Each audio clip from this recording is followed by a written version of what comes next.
Basically, anytime ice melts, it's because it's surrounded by increasing temperatures, right? So, global warming temperatures throughout the world affect the air and the water. And when you have a glacier at the polar ice caps, this increase in temperature tends to cause glaciers to melt. Glaciers usually flow into some other kind of water body, either it's a glacier lake or the ocean, right? And what happens when global warming affects those waters, it warms up the water. And where the glacier meets the water actually melts the glaciers from underneath, as well as the warming temperatures from above. So when big chunks of ice break off and collapse, as they sometimes do, rock that they were sitting on previously are now exposed to the sunlight, often for the very first time. And this hard, dark rock absorbs a lot of the heat that comes from the sun. This creates what's known as an endothermic reaction. And so the hot rocks transfer the heat further upstream underneath the glaciers again. So now we have another factor that's melting the glaciers from underneath.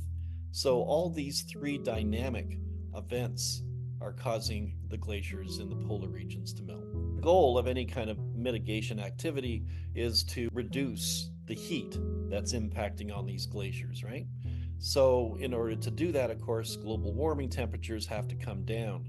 And one of the main ways we're trying to do that is to reduce our greenhouse gas emissions. So cutting back on fossil fuels, for example, is one way of putting out methane and carbon and all these dangerous greenhouse gases into the atmosphere. And converting to something more sustainable and renewable is a way of maintaining that reduction. So we don't have to go back to the fossil fuels. And of course, we have the Sustainable Development Goals.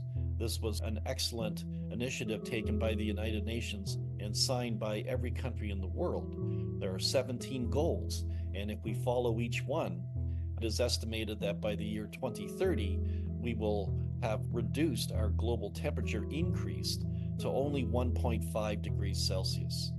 Without these 17 goals in place, the scientific community estimates that our global temperatures will increase by 4 degrees. So I think the SDGs is another great way of trying to keep the planet a little cooler and to keep the glaciers intact. We have the capacity to replace fossil fuels with affordable and sustainable alternatives already today. We have solar power, for example. We have electric power for our cars, and we have wind power for our energy. The challenge is convincing industrialized nations to abandon the fuel sources they traditionally used in the past and today and adopt the new technology. If we can find a solution that makes a profit for companies without costing more to convert, then we should be able to do. Everyone recognizes that climate change is heading in a direction that is dangerous for everybody. People kind of generally understand that, even if they don't specifically understand that, right? The other problem is people don't really know what they can do about it. So they're kind of sitting back, hoping that some bigger organization, whether it's a company, an NGO, or a government, will step in and say, here's what we're all going to do from now on in order to stop this trend that's leading to our annihilation. I think by following all 17 of the Sustainable Development Goals in general, that's a good step. And in particular, reducing your own personal carbon footprint whenever possible.